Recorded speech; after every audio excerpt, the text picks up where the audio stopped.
Assalamualaikum warahmatullahi wabarakatuh. Bismillah, alhamdulillah, wa syukurillah, ala nikmatillah, la haula wa la quwata illa billah, amma ba'du. Pemirsa, ketemu kembali dengan Kilamong Putra. Pemirsa dimanapun Anda berada, di kesempatan ini izinkan saya untuk melanjutkan keterangan-keterangan saya tentang Gajah Mada, prajurit sejati Kerajaan Majapahit. Pemirsa, di kesempatan yang lalu dijelaskan bahwa di dalam sidang Sabta Prabu, yang mana sidang Sabta Prabu ini adalah sidang keluarga raja. Di sana sudah ada Hayam Wuruk sebagai Raja Majapahit, didampingi oleh dua ibu suri, yaitu Sri Gitarja Tribono Tunggaldewi dan bibinya, yaitu Dyah Wiyat, serta ada ayah dari sang Prabu, yaitu Raden Cakradara, dan paman Raden Kudamerta, serta sepupu-sepupu raja dan adik-adik raja sudah berkumpul dalam satu permusyawaratan keluarga. Di dalam permusyawaratan ini terjadi perdebatan-perdebatan sengit, yang mana topik permasalahannya adalah bagaimana caranya mempertanggungjawabkan Kerajaan Majapahit kepada Sunda. Dan yang menjadi pilihan adalah untuk mengutus seseorang untuk memberikan penjelasan kepada Raja Sunda dan sekaligus permohonan maaf kepada masyarakat Sunda. Oleh sebab itu, di dalam perdebatan ini, di ujung adalah dipilih orang yang paling tepat. Maka saat pilihan-pilihan ini sudah diperdebatkan, akhirnya Prabu Hayam Wuruk memiliki orang yang akan diberangkatkan sebagai orang kepercayaan dari Prabu Hayam Wuruk dan sekaligus sebagai utusan duta dari Kerajaan Majapahit. Saat itu Sri Gitarja sudah tidak sabar lagi ingin tahu siapa orang pilihan dari Prabu Hayam Wuruk itu. Akhirnya Prabu Hayam Wuruk mengatakan, Ibu Suri, dengan segala pertimbangan, karena Patih Madu sudah 2 kali dikirimkan ke sana, sungguh kasihan apabila mengirim Patih Madu untuk pergi ke Sunda. Oleh sebab itu, saya memiliki nama, yaitu Darmadiaksa Kasogatan dan Acarya Nadendra, yaitu pimpinan agama Buddha Majapahit. Kemudian didampingi oleh Darmadiaksa Kasaiwan dan Acarya Dharmaraja. Dua orang ini menurut pandangan saya bisa mewakili Kerajaan Majapahit dan tidak dikhawatirkan tentang kepandaian di dalam menyampaikan kalimat-kalimat kepada masyarakat Sunda sehingga tidak menimbulkan permasalahan baru. Di samping itu juga Darmadiaksa Kasaiwan atau Darmadiaksa Kasogatan juga memiliki murid-murid yang banyak di daerah Sunda. Karena banyak orang-orang Sunda yang belajar di Majapahit bahkan buku-buku keagamaan, baik itu buku-buku agama Buddha maupun agama Hindu, masih banyak yang berbahasa Jawa. Sehingga dengan kehadiran dua tokoh agama Mojopahit ini, maka bisa menenteramkan masyarakat Sunda, terutama para pemimpin-pemimpin yang ada di Sunda. Pemirsa dimanapun Anda berada, setelah itu ternyata bisa diterima dan masuk akal. Baik itu ayahnya Raden Cakradara, pamannya Raden Kudomorto, bibinya Dyah Wiyat Rojo Dewi, dan ibunya yaitu Sri Gitarja Tribono Tunggal Dewi bisa menerima usulan apa yang telah disampaikan oleh Prabu Hayam Wuruk untuk mengirimkan utusan ke Sunda. Pemirsa dimanapun Anda berada, tiba-tiba musyawarah ini dikejutkan oleh prajurit yang berlari menuju ke pertemuan keluarga itu. Padahal pertemuan keluarga yang seperti ini biasanya tidak ada yang boleh mengganggu siapapun orangnya. Tetapi ini ada prajurit biasa yang menerobos masuk ke persidangan itu, sehingga sempat Dyah Wiyat agak kaget. Ada apa? Kamu berani masuk di dalam rapat keluarga kerajaan? Mohon ampun, Ibu Suri. Ada sesuatu yang sangat mendesak dan penting. Katakan, langsung katakan. Mohon ampun, Ibu Suri. Aku menyampaikan berita duka. Berita duka? Siapa yang meninggal? Mohon ampun, Gusti Putri. Dharma Diaksa Kasaiwan dan Acarya Dharma Raja saat ini meninggal karena serangan jantung. Betapa terkejutnya keluarga kerajaan, tentu saja terkejut dengan berita ini, karena baru saja Hayam Wuruk menunjuk dua orang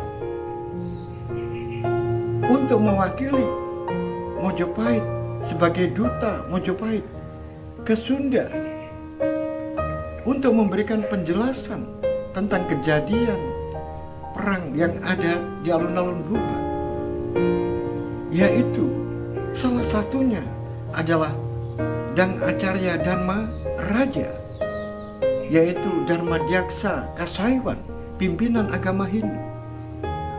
Sekarang dikabarkan beliaunya meninggal. Pemirsa dimanapun Anda berada, akhirnya pertemuan ini langsung diakhiri. Dan segera Prabu Hayam Wuruk memerintahkan agar segera menata dan memberikan penghormatan serta bagaimana cara merupoko seorang pembesar, yaitu pimpinan agama Hindu yang meninggal. Pemirsa dimanapun Anda berada, di tempat lain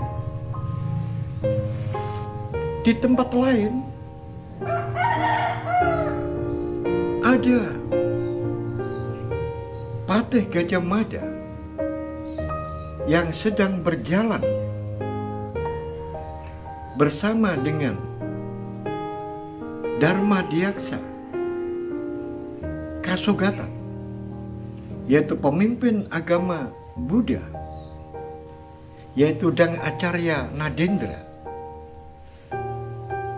yang mana Dang Acarya Nadendra ini saat mudanya disebut dengan Empu Perpanca, juga disebut Empu Pancaksara, juga disebut dengan sebutan Empu Winda.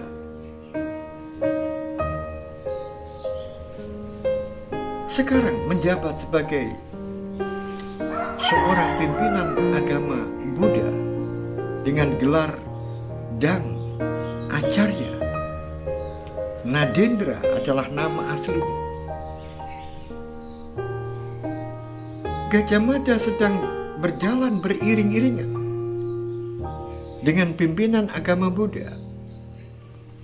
Kemudian di belakangnya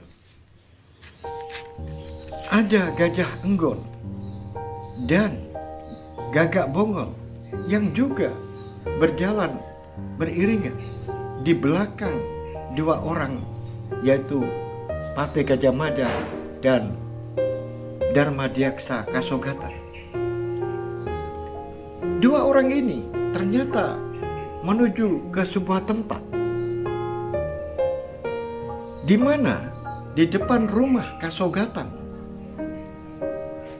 di rumah Darmadiaksa Kasogatan dan Acarya Nadendra, ada sebuah bangunan. Bangunan ini cukup tinggi. Bangunan ini terbuat dari kayu yang kokoh, yang bagian atasnya ini luasnya lumayan karena lebarnya dan panjangnya sama, yaitu 3 depa. Jika satu depa itu katakan 1 meter, maka 3 depa sama dengan 3 meter dan berbentuk persegi, sehingga bisa dikatakan luasnya adalah 9 meter persegi di bagian atas. Dua orang ini berjalan menuju ke tempat itu, kemudian menaiki tangga menuju ke atas. Gajah Enggon dan Gagak Bongol mengikuti, dan sampailah ke puncak bangunan. Maka di sana terlihat alun-alun yang begitu luas. Terlihat seluruh pojok-pojok bangunan istana. Bahkan teratak Manguntur juga bisa dilihat. Dan yang sangat lebih jelas lagi adalah kepatihan dan rumah tinggal dari Patih Gajah Mada.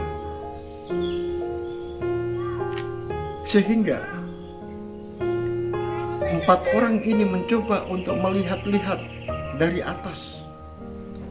Gagak Bongol melihat ke arah timur.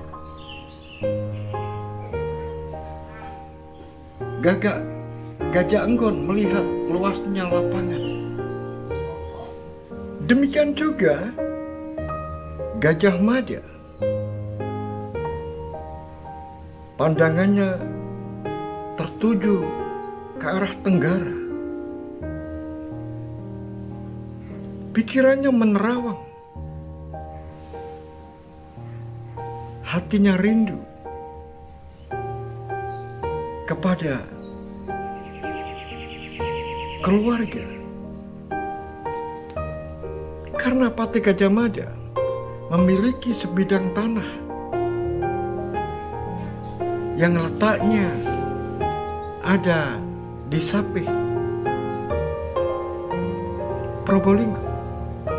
Pemandangan Gunung Bromo terlihat nampak indah. Suasana asri penuh dengan pepohonan.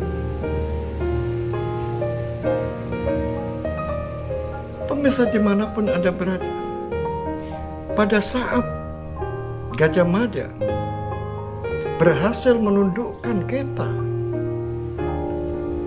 dan juga Sadek, maka Gajah Mada mendapatkan hadiah dari Tribono Tunggal Dewi, yaitu sebidang tanah di Sapeh. Kalau sekarang tanah itu ada di desa Sapeh, Kecamatan Lumbang, Kabupaten Probolinggo, maka di sana dikenal ada pesanggerahan, namanya Pesanggerahan Sapeh. Dan di tempat itu juga dibangun padepokan oleh Gajah Mada. Nama padepokannya adalah Madakaripura. Oleh sebab itu, apabila ada waktu yang luang, Pesanggahan Sapeh adalah tujuan utama Mahapati Gajah Mada untuk beristirahat di sana, dan juga untuk melihat padepokan Madakari Mada, Madakaripura ini.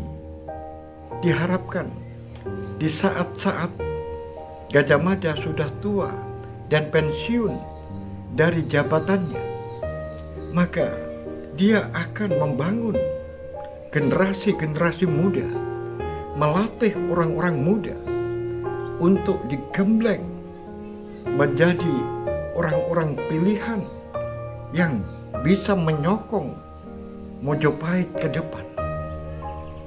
Itu adalah cita-cita dari Mahapati Gajah Mada saat Pati Gajah Mada sudah pensiun. Pemirsa dimanapun Anda berada, Gajah Enggon yang sejak tadi mengamati lapangan, di mana di sana masih ada sisa-sisa kepulan asap, sisa-sisa arang yang masih mengepulkan asap, yaitu sisa-sisa kayu pembakaran mayat orang-orang Sunda. Pemirsa, tiba-tiba Gajah Enggon kemudian bergeser mendekati Gajah Mada.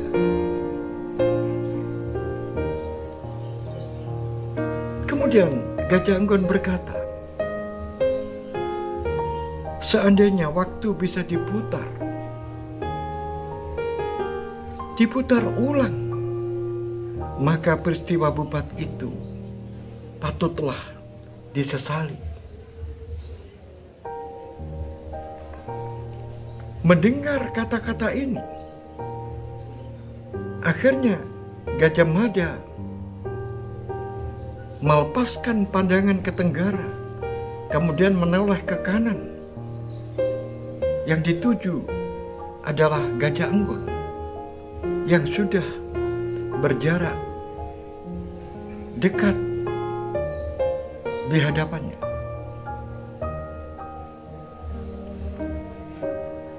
Kemudian Gajah Mada berkata,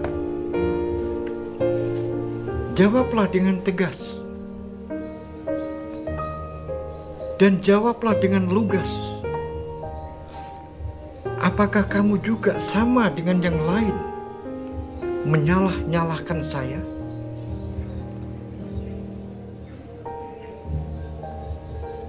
Pati Gajah Mada melotot tepat di muka Gajah Enggon. Mohon maaf Kakang, aku tidak bisa menyembunyikan perasaanku, dan aku tidak bisa menyembunyikan penilaianku terhadap Kakang tentang peristiwa terbunuhnya orang-orang Sunda di alun-alun Bubat ini. Alun-alun Bubat ini menjadi saksi bisu yang tercatat sebagai sejarah sampai kapanpun.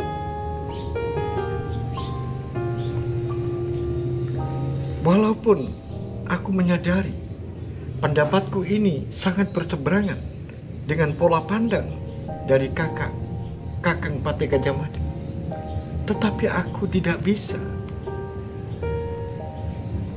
memendam rasa hatiku untuk menyampaikan ini semuanya kepada Kakang.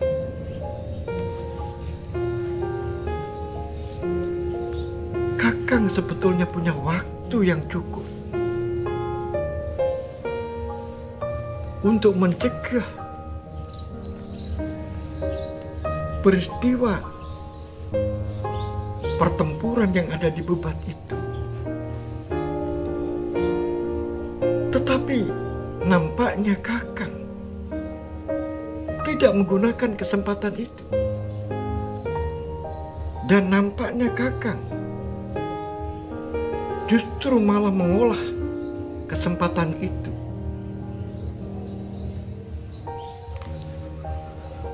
Pemirsa dimanapun Anda berada, betapa terkejutnya Patih Gajah Mada menerima ucapan itu dari mulut Gajah Enggun. Gajah Mada tangannya mengepal kencang,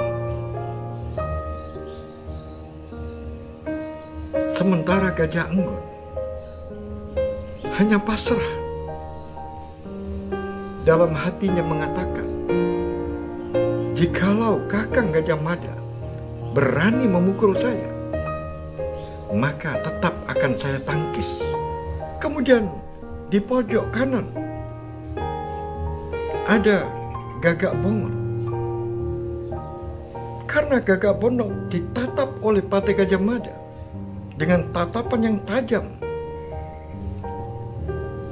maka Gagak Bongol tertunduk.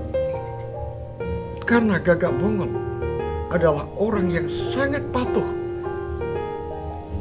kepada Patih Gajah Mada.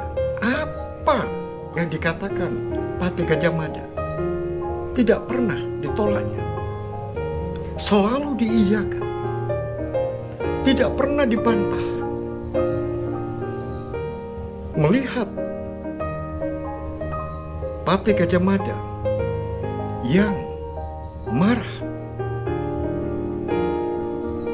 kemudian Patih Gajah Mada melangkah satu langkah mendekati Gagak Bongol. Hai Gagak Bongol, adikku, apakah kamu juga menyalah-nyalahkan saya? Sama pandangan dengan Gajah Enggun? Pertanyaan ini sangat mengagetkan Gagak Bongol. Kemudian Gagak Bongol dengan pelan menghadapkan wajahnya ke hadapan Patih Gajah Mada. Kemudian mengatakan, mohon maaf Kakang Patih Gajah Mada, kali ini aku sepakat dengan pandangan Kakang Gajah Enggun.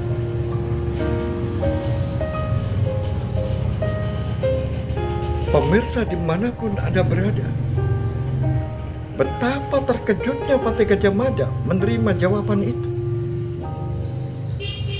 Dan orang yang lebih kaget lagi adalah Gajah Enggun, karena dia tidak mengira kalau jawabannya adalah sama dengan dirinya, dan indikasinya adalah membantah apa yang selama ini selalu menurut dan selalu mengiyakan, tetapi kali ini membantah, tidak sependapat dengan Patih Gajah Mada.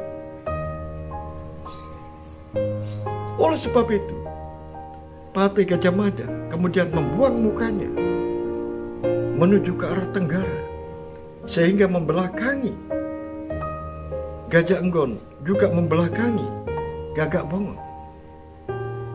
Sementara Dang Acarya Nadendra masih dengan tenang duduk bersandarkan pagar pembatas bangunan itu.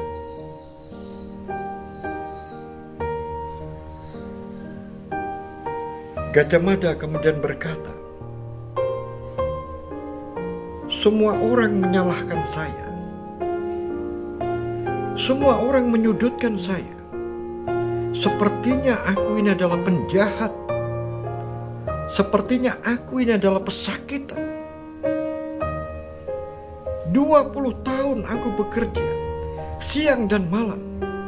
Tidak peduli hujan panas. Aku punya keluarga. Aku mementingkan negara ini. Karena apa? Karena kita sudah sepakat. Kita sudah sepakat untuk mempersatukan Nusantara ini di bawah kaki Mojopahit. Itu kesepakatan. Kesepakatan bersama dan merupakan program yang harus disukseskan oleh kerajaan Mojopahit. Sebagai saksinya adalah dengan didirikannya patung raksasa Camunda. Itu adalah saksi bisu yang menyaksikan kesepakatan kita bersama. Kemudian jangan berkhianat di tengah jalan, mencoba menghentikan kesepakatan yang sudah disepakati bersama. Aku sejak awal sudah mengatakan tidak ada tawar-menawar dengan Sunda. Aku tidak mau ada pengecualian Sunda. Apa bedanya Sunda dengan yang lain? Apa bedanya Sunda dengan Bali, dengan Dompo, dengan Dharmasraya, dan daerah-daerah yang lain? Aku menganggap sama, tidak ada pengecualian. Tapi ada yang mencoba untuk bermain-main, mengecualikan Sunda dengan alasan-alasan ikatan darah, ikatan keluarga, masih keluarga dekat.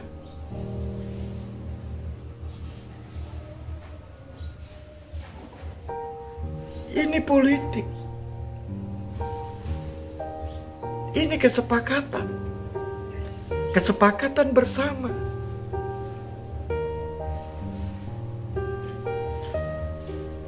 Karena apa? Karena belum tentu juga kalau Sunda itu kuat, Mojopahit lemah. Apakah Sunda tidak menjarah Mojopahit?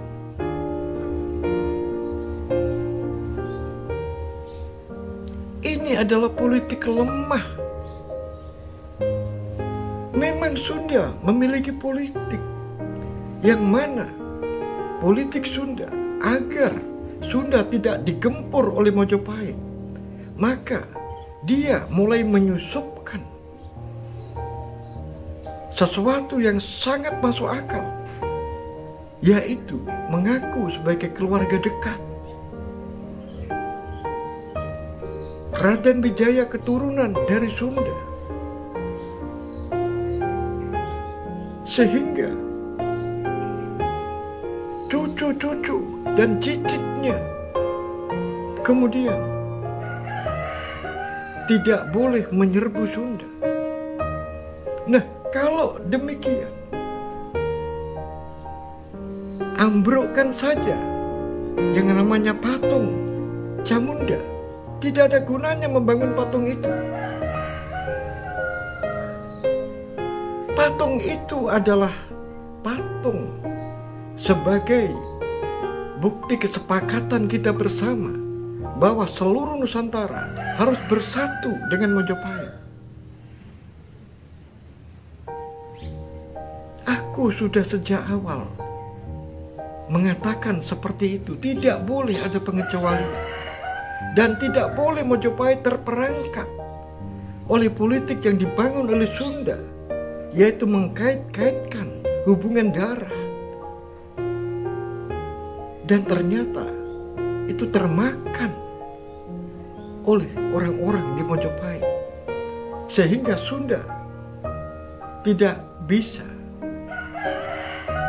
dikuasai oleh Mojopahit.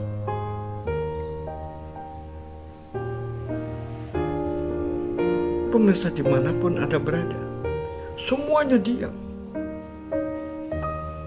Dalam hati Nadendra, Gajah Mada ternyata tidak merasa dirinya bersalah. Gajah Mada, orang yang kukuh,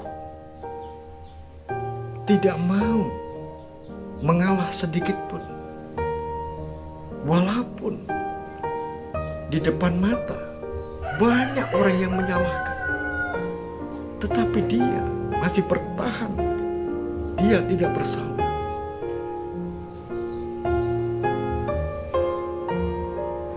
Akhirnya Dang Acarya Nadendra berbicara.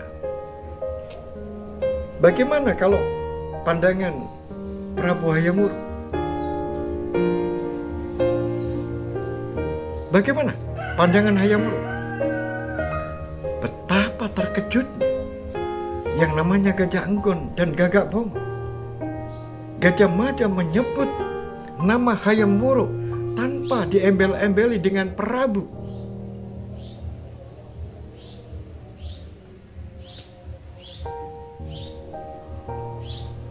Rasakan Gajah Mada.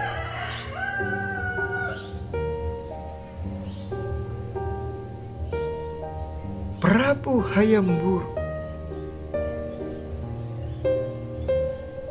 mencoba untuk mencari istri permaisuri.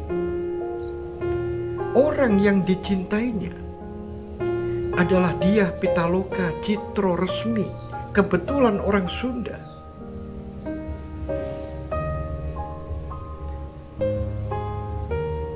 Kamu bisa merasakan bagaimana seseorang apabila dilanda jatuh hati, dilanda cinta, kemudian orang yang dicintai oleh Prabu Hayam Wuruk itu kemudian kamu bunuh. Apa? Kamu katakan apa? Aku yang membunuh? Bagaimana? Tidak aku katakan kamu yang membunuh. Karena kamu membiarkan orang-orang itu terbunuh. Karena kamu membiarkan orang-orang itu bertempur. Padahal kamu punya kekuasaan untuk bisa mencegah itu semuanya. Kalau kamu biarkan, itu artinya kamu yang membunuh. Pemirsa dimanapun Anda berada, Patih Gajah Mada merah padam mukanya, dituduh membunuh. Tetapi walaupun detak jantungnya ini berdebar keras, tetapi tidak sampai tangannya ini melayangkan ke muka atau ke kepala Dang Acarya Nadendra. Karena Patih Gajah Mada sendiri juga punya perhitungan. Dia adalah pemimpin agama Buddha.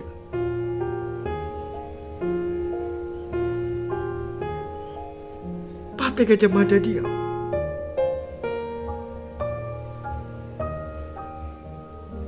Kalau kamu katakan membunuh orang-orang Sunda, kalau kau tuduh membiarkan semuanya itu, di kerajaan Mojopahit ini bukan hanya aku, Gajah Enggon juga punya kesempatan, Gagak Bongol juga punya kesempatan, Ibu Suri, Raja, semuanya punya kesempatan untuk mencegah. Bukan aku saja. Semuanya bisa ada kesempatan mencegah. Jangan menyalahkan aku saja. Yang lain juga salah kalau begitu. Yang lain juga membiarkan.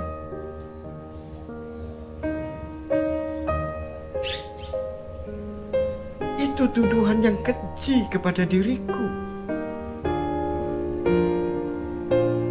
Bukan. Aku bukan menuduh kamu. Tapi ini adalah bukti. Orang-orang itu terbunuh karena terjadi pertempuran. Yang mana pertempuran itu sebetulnya bisa dikendalikan, tetapi mereka bertempur dengan kekuatan yang tidak seimbang. Kamu bisa punya kesempatan karena kamu punya kekuasaan di itu. Kamu bisa mencegah karena kamu punya kekuasaan.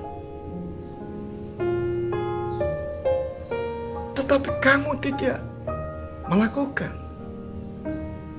Karena aku tahu di dalam pikiranmu hanya ada persatuan.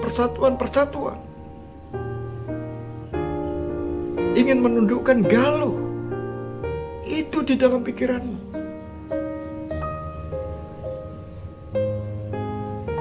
Gajah Mada diam. Kemudian berbalik lagi dan mengatakan, itu bukan kesalahan Mojopahit. Itu adalah kesalahan orang Sunda.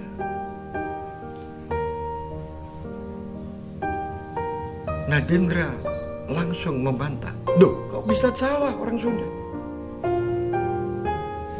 Orang Sunda tidak bisa mengukur kekuatannya. Kalau dia hanya berjumlah sedikit, ya jangan melakukan perlawanan.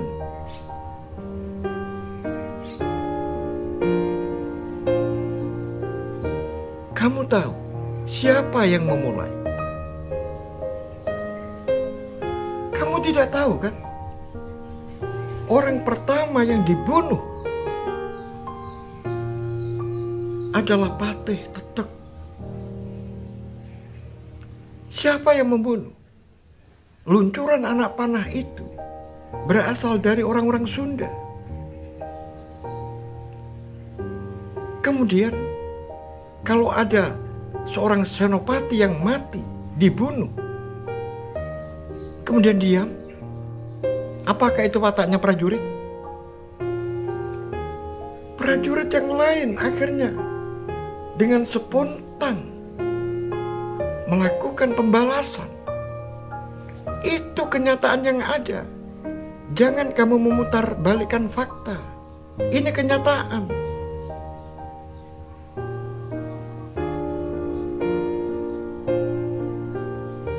Dan juga ini juga kesalahan Prabu Hayam Wuruk.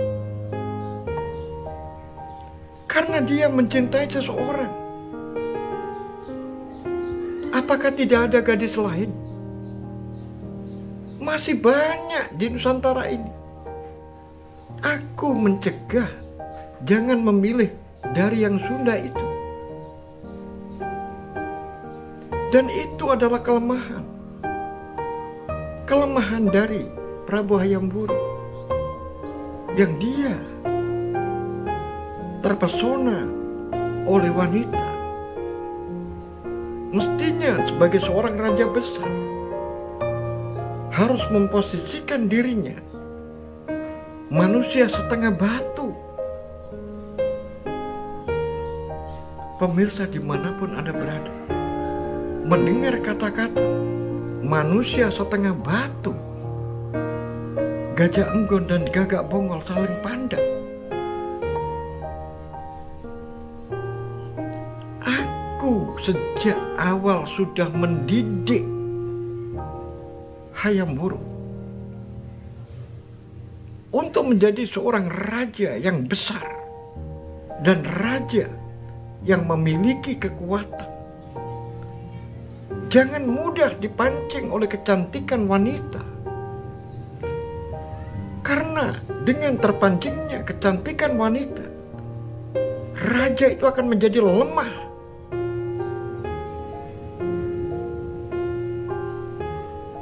Akhirnya Nadendra mengatakan, memang di kerajaan ini tidak dibutuhkan wanita. Memang benar, kerajaan ini tidak butuh wanita. Sebuah kata-kata sindiran. Gajah Mada diam. Tapi ingat, Mantri Mukia Mahapati Gajah Mada, Gajah Enggon itu juga lahir dari seorang wanita. Gagak Bongol ini juga lahir dari seorang wanita. Kata-kata itu langsung ditepis oleh Gajah Mada. Stop, jangan diteruskan. Kamu ingin membandingkan, membuat perbandingan yang tidak wajar. Jangan dipersamakan. Kalau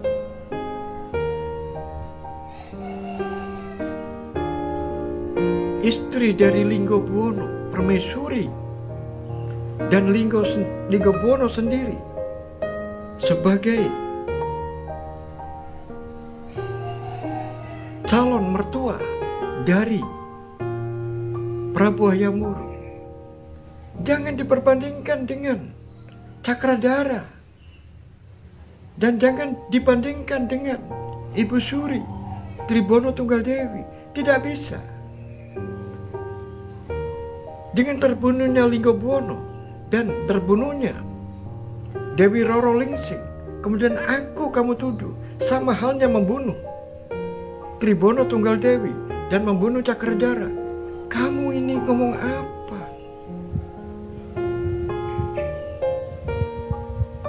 Tidak bisa.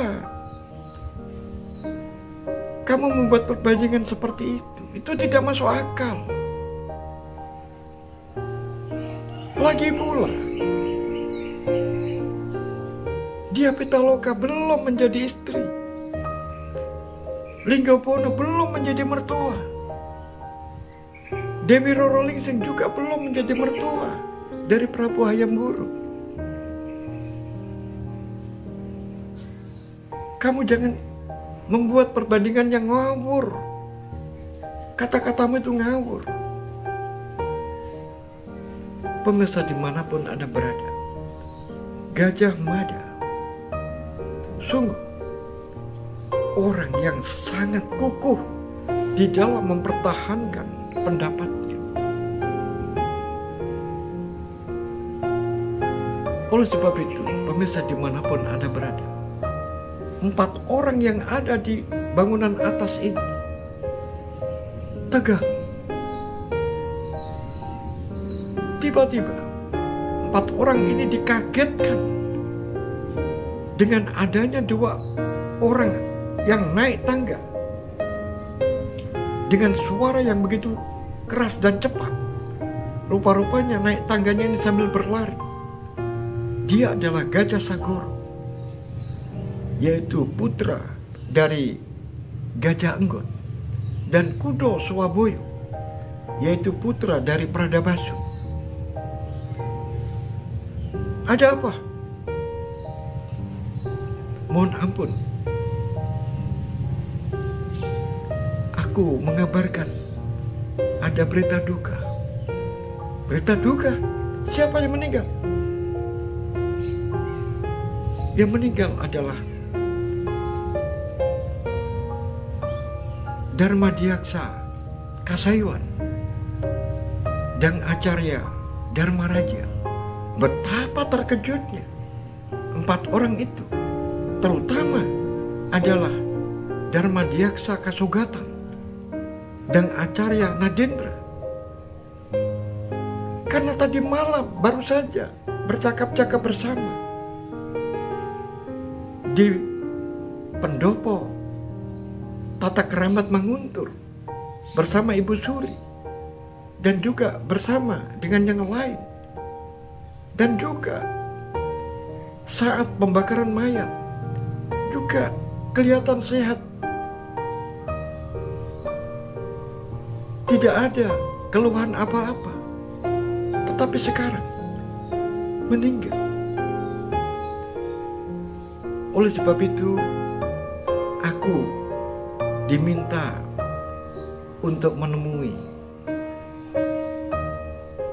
Darmadiaksa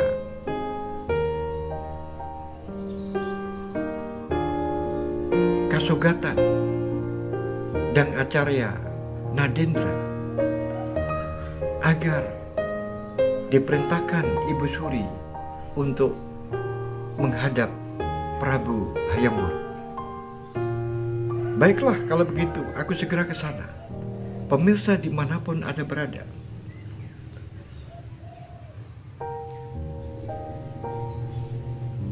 sebelum 2 orang ini pergi, maka Gajah Mada mengatakan, nanti dulu, ada keperluan apakah? Dan Acarya Nadendra diperintahkan menghadap Prabu Hayam Wuruk. Aku tidak tahu, Paman, karena saya hanya diperintahkan menyampaikan hal itu. Baiklah kalau begitu. Akhirnya Dang Acarya Nadendra mengatakan kepada Gajah Mada, jangan khawatir, saudaraku Gajah Mada, kamu adalah orang yang pertama akan saya beri kabar apa keperluan Prabu Hayam Wuruk memanggil saya. Baiklah kalau begitu, terima kasih sebelumnya. Pemirsa dimanapun Anda berada, akhirnya pertemuan ini berakhir. Perdebatan sahabat-sahabat kental ini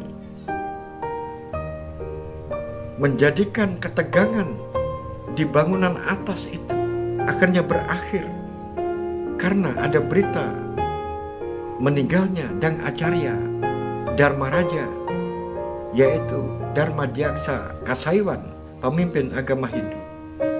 Pemirsa dimanapun Anda berada, bagaimanakah kelanjutan cerita ini? Oleh sebab itu, ikuti terus cerita ini awal hingga akhir. Sampai di sini. Akhirul kalam, billahi taufiq wal hidayah, waridho wal inayah. Assalamualaikum warahmatullahi wabarakatuh. Salam budaya warisan Nusantara.